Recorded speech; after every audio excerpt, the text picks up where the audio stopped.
Bailamos al ritmo del bullerengue, cantamos en guaraní, nos saludamos en mapudungún, tejemos palabras al derecho y al revés, y seguimos caminando con nuevas preguntas.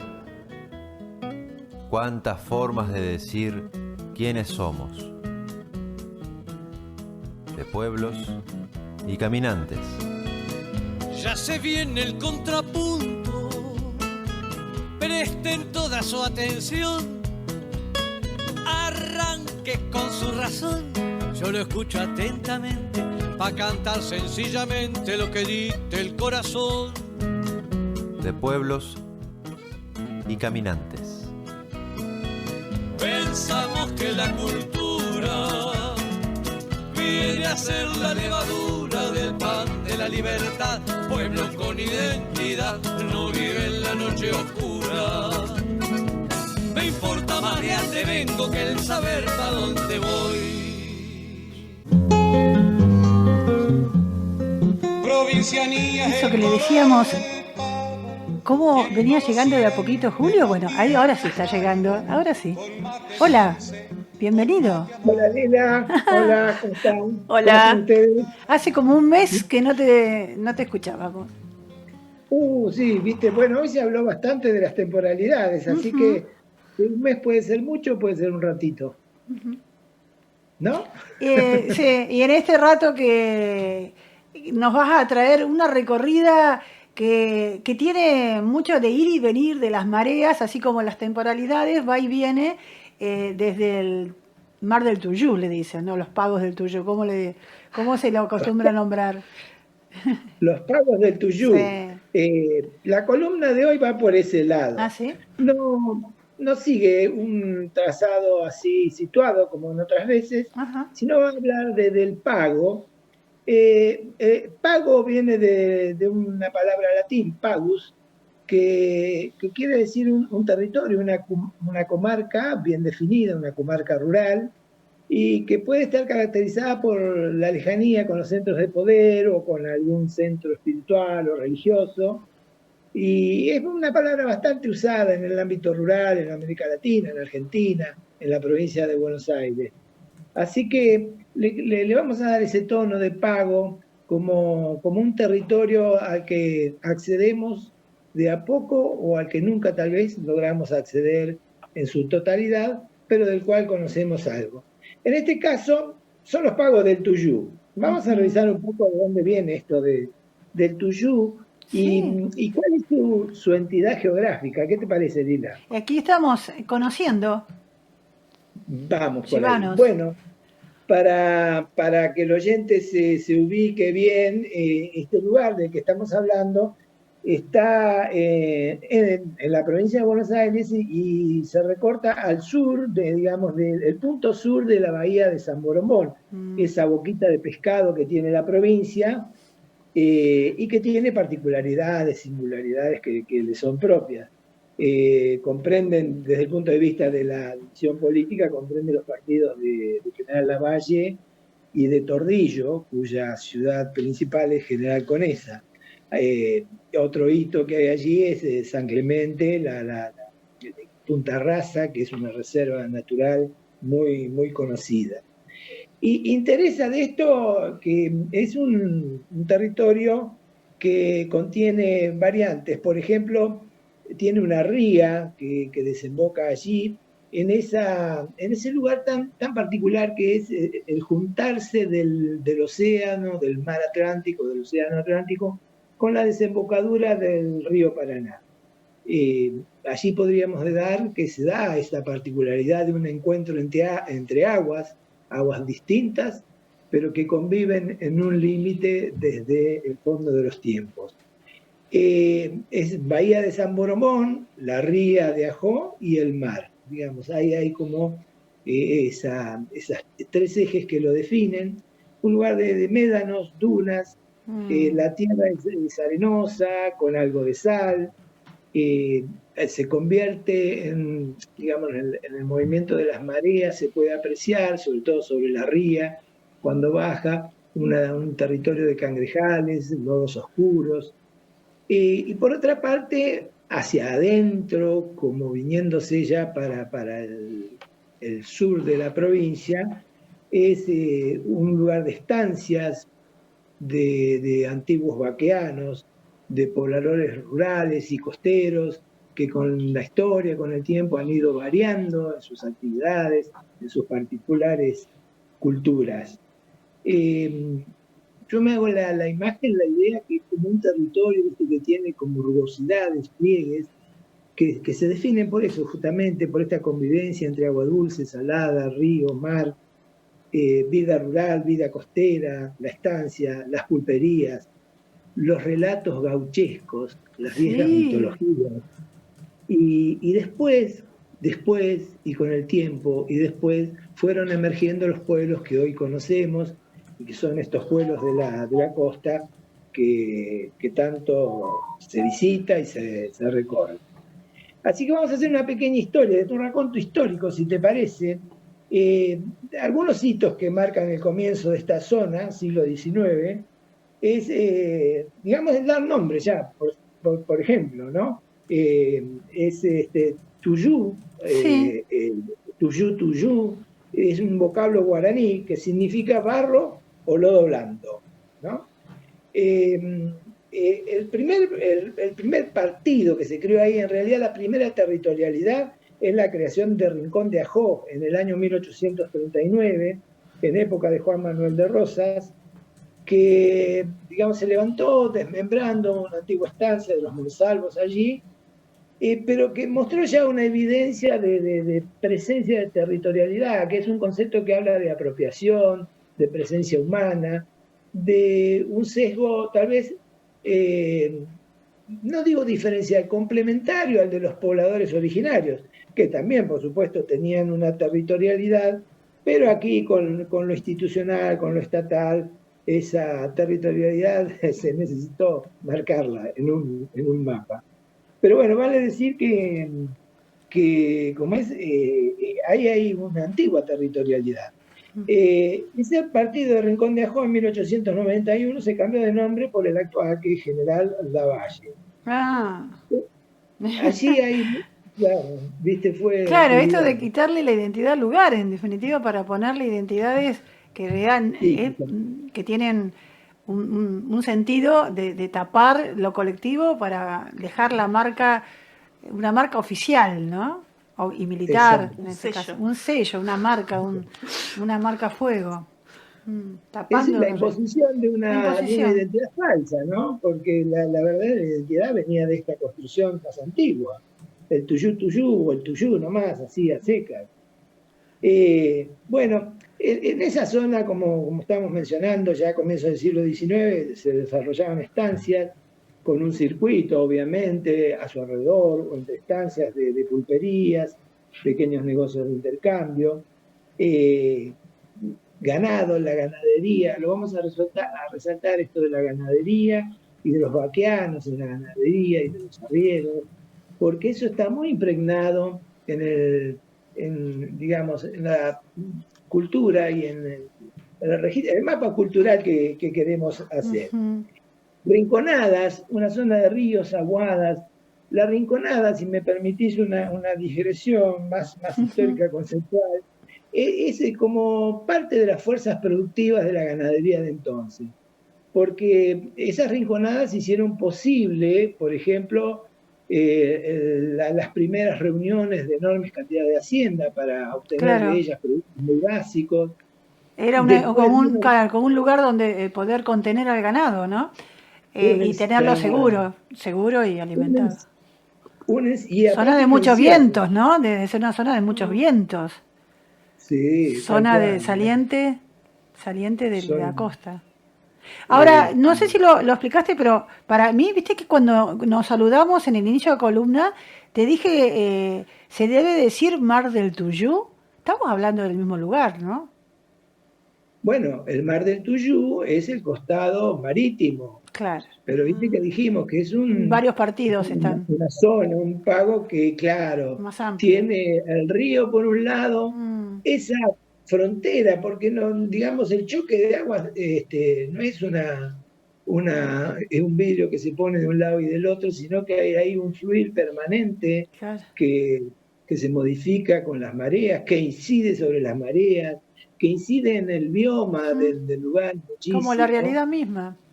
Como es la realidad misma. Bueno, es la realidad misma, tal cual. Tal vez por eso, digamos, llame tanto la atención o nos llame a algunos la atención y la necesidad de contarlo, de decir sobre el tuyú. Bueno, en esa historia de rinconadas, de ganaderías, de saladeros posteriormente que aprovechaban el río para meter, digamos, sus embarcaderos precarios, vamos a destacar algunas cosas. Vamos a empezar por un mito. En esta zona vivió Santos Vega. ¿Quién no conoce o ha mentado alguna vez a Santos Vega? Un hombre hecho leyenda o un mito, o digamos, alguien que caracterizó, sintetizó un tiempo, tal vez. Se ha escrito mucho. Nosotros alguna vez en esta columna hablamos de General Lavalle y de Santos Vega, pero nunca está de más mencionarlo como un epítome, digamos, una referencia cultural muy, muy fuerte. Se sabe que era un hombre de estancias, tuvo estancias en lo que ahora es Dolores y en el Tuyú. Acá hay el diario La Nación ha recuperado algo de esta información. Se dijo, o el mito dice, que era un payador invencible, hasta que una vez lo derrotaron, ¿no? Esa payada y esa derrota se convirtió también casi como en un mito del mito, porque algunos dicen que en esa payada en realidad lo que estuvo presente fue el mito del progreso. Y el Juan Sin Ropa, representante del progreso, venció en esa payada y dejó sin palabras a Santos Vegas, que era justamente expresión y raíz de una cultura que estaba desapareciendo. Otro contraste que se hace presente en el programa de hoy. La tradición versus progreso, como si fueran, eso lo construimos nosotros. Antagonismos. Recién han estado dialogando un tema ustedes dialogaron sobre un tema de honda profundidad, ¿no? En torno a los muertos y cómo dialogamos los vivos y los muertos, o podría ser a la vez, cómo dialogan los muertos y los vivos, en qué lugares se encuentran. Dice la leyenda que, un poco la leyenda, y parece ser que no tan leyenda, porque se han encontrado restos de quién sería Santos Vegas. Después de esa payada se alejó Santos Vegas y fue para el lado de Las Tijeras, que es dentro de este pago un lugar que está connotado y tiene una presencia de un ombú que hoy es muy visitado y al cual los gauchos le rinden mucho homenaje al ombú y al payador. Ese paraje de Las Tijeras está en el partido de General Lavalle. Y está allí a la espera de que un alma se acerque a dialogar con el payador, como hacen los mexicanos, la jubilación de los muertos. Bueno, Santos Vegas es como una puerta a ese universo simbólico de la Pampa, ¿no? De una Pampa que a veces conocemos superficialmente y que tanto dice cuando entramos, ¿no?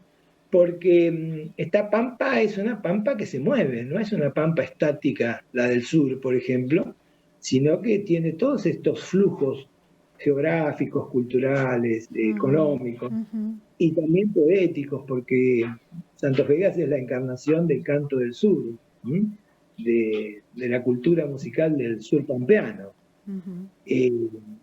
Así que en ese sentido nos sirve para meternos en los pagos del Tuyú y ahora definir un poquito. Ya hablamos esto de que zona de estancias, de saladeros, que aprovechaban esto de la ribera de la ría, que digamos persiste. Todavía se ven algunas huellas, algunas marcas de esos embarcaderos en la ría, y que marcó durante mucho tiempo la actividad del lugar, le dio una potencia económica importante.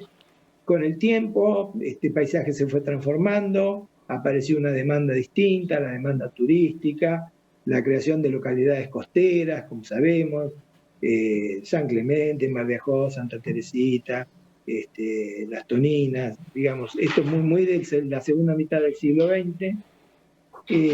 Dijimos esto de que su nombre fue cambiado y le agregaríamos esto de que se integra en 2 partidos, ¿no? Tordillo, lo dijimos, y Lavalle. Y vos hablaste de esto, de por qué Mar del Tuyú o San Clemente del Tuyú, que también forma parte de este lugar. Actualmente, bueno, lo importante, digamos, es, desde el punto de vista turístico, es el acceso rápido y cercano a las playas, la reserva de Punta Rasa, y digo yo, pienso y quiero rescatar que este fluir a veces turístico y que parece superficial, no estaría mal combinarlo con un acceso a esta historia, porque yo hablé del mito de Santos Vegas y pareciera cosa del pasado, hundida allá en el tiempo. Sin embargo, voy a recuperar algo que siempre mencionamos en esta columna, que es el valor de la historia oral.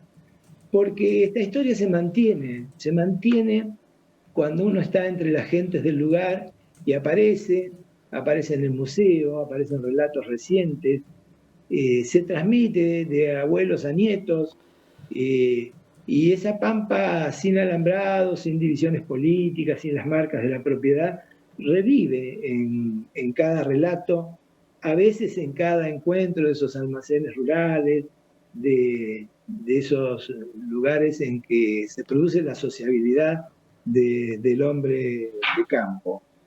Y yo lo quería traer aquí, justamente, porque son como territorios que por esa característica de lo territorial, de lo geográfico, persisten en el tiempo más que las palabras, más que los relatos, más que la historia escrita. Y se puede reescribir sobre ellos, y todavía uno puede ir allí y encontrar esas huellas. Para quienes lo hemos andado, en realidad hoy por hoy lo que se ve es un espacio más híbrido, ¿no? Esta tierra de llanura y de costa, de antiguas estancias, digamos, ha marcado como un hilo conductor desde aquellos principios del siglo XIX hasta el siglo XX, y hoy lo que pervive es un diálogo entre la historia, la geografía, la cultura y la leyenda, que es tan bonito para contar la historia de ese lugar de la Pampa. Cuando uno camina por las rías y ve esos lodos negros y ve esas barcazas de pescadores que pueden hacer su trabajo siempre que la naturaleza se los permita, porque son barcas que salen a navegar cuando llega la marea y vuelven con su carga de pesca cuando la marea se los permiten, y quedan allí encalladas cuando no hay agua. Y esa es una imagen fuerte para la poética, ver en esta unión de río y mar, que alguna vez el mar penetra en la ría, que es un río pequeño, y se va, y hace posible que esas barcas se muevan, busquen horizontes, o que queden allí encalladas esperando el otro día, como lo hacemos cada uno de nosotros en nuestra vida. Una imagen muy poética, Sí. recostada en el barro oscuro. Que necesita de una mirada contemplativa, fuera del tiempo de consumo, del tiempo de las redes mediáticas, ¿no? La cultura mediática necesita un tiempo distinto, que se siente, que esperar. Acá está María Emma que... Yo, hola más. Julio. Hola Emma. La verdad... Me encantó escucharte. Muchas gracias. Igualmente porque yo, bueno, esto que estábamos hablando, ¿no? De cómo el hilo de toda nuestra Abya Yala también resurgiendo a partir de las imposiciones y demás. A mí me emociona profundamente cuando aparecen palabras que son de los idiomas originarios y que quizás no sabemos ni qué significan, pero que son del cotidiano. Y haber escuchado tuyú, la verdad que yo no tenía idea lo que significaba, pero tiene que ver con nombrar ese lugar con la palabra que corresponde, sería. No es los pagos de los barros negros ni nada por el estilo, es los pagos del tuyú. Y eso me parece hermoso. Bueno, por suerte se nos da, hemos tenido tantos idiomas mezclándose en nuestro continente, y que esas palabras sigan estando y significando, y que haya gente que sepa lo que quieren decir y lo transmita. Eso me parece hermosísimo. Así es. Sí. Yo, mirá, cuando uno recorre y está con la gente del común, con el Juan Pueblo, hay una persistencia de ese nombre, de nombrar las cosas como son, como sin digamos, el arreglo o la impostura de una metáfora. Y ahí me parece que hay como raíces que perviven y hay mucho todavía para buscar, porque en la memoria, y hablamos de la memoria oral, las palabras que vienen de los pueblos originarios, que eran bien directas, bellas también, pero bien directas para decir sobre su tierra, vos lo dijiste recién, sobre esa parte que es también uno, está presente.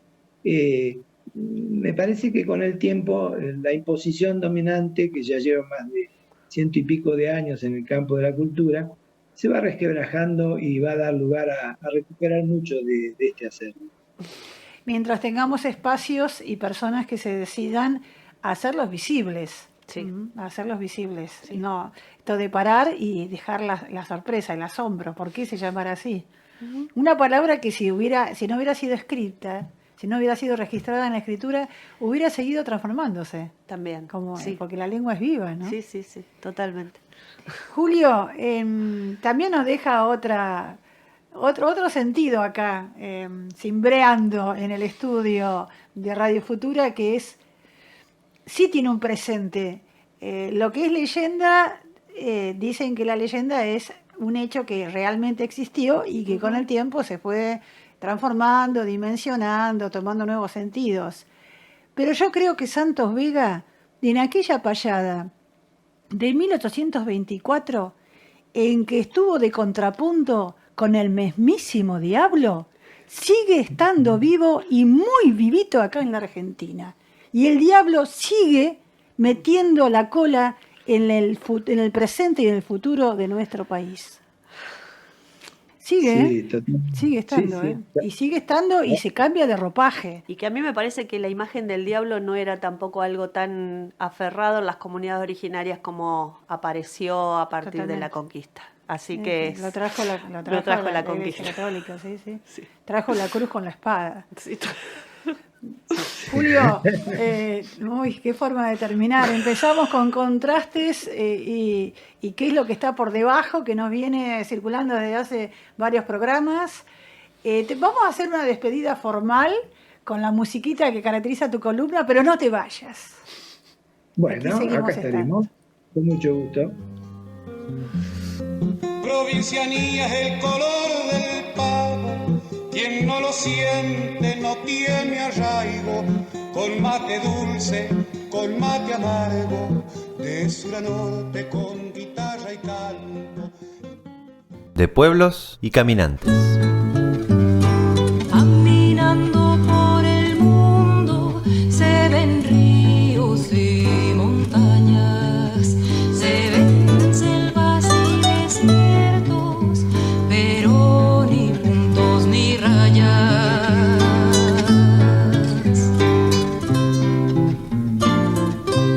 Nos volveremos a encontrar la próxima semana en esto que es De Pueblos y Caminantes. El próximo miércoles a partir de las 16. Y así entre todos los pueblos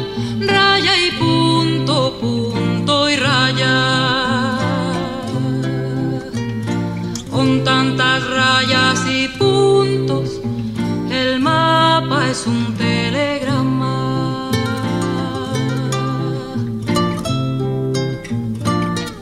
De pueblos y caminantes.